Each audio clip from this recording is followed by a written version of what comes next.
Hi guys, మనకి చూడండి ఇక్కడ ఒక ప్రాబ్లం ఇచ్చారు. √16 అండ్ సో ఆన్ ఇన్ఫినిటీ, దీని వాల్యూ ఎంత అని అడుగుతున్నారు.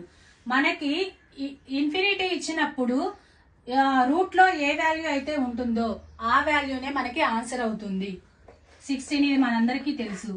కానీ మనకి √16 ఈక్వల్ టు వాల్యూ ఎంత అని అడుగుతున్నారు. ఇక్కడ ఇన్ఫినిటీ ఇవ్వలేదు. ఇప్పుడు ఏం చేయాలి?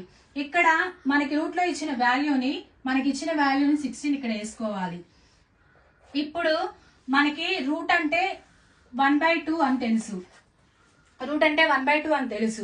ఇప్పుడు డినామినేటర్ లో ఉన్న ఈ 2 తో ఇక్కడ ఉన్నటువంటి ఈ రూట్ ని మల్టిప్లై చేద్దాం. చూడండి, 2 2s are 4, 4 2s are 8, 8 2s are 16. ఇప్పుడు 16 ఇక్కడ వేసుకోవాలి. 16 వేసుకున్న తర్వాత న్యూమరేటర్ వాల్యూ ఇక్కడ వచ్చి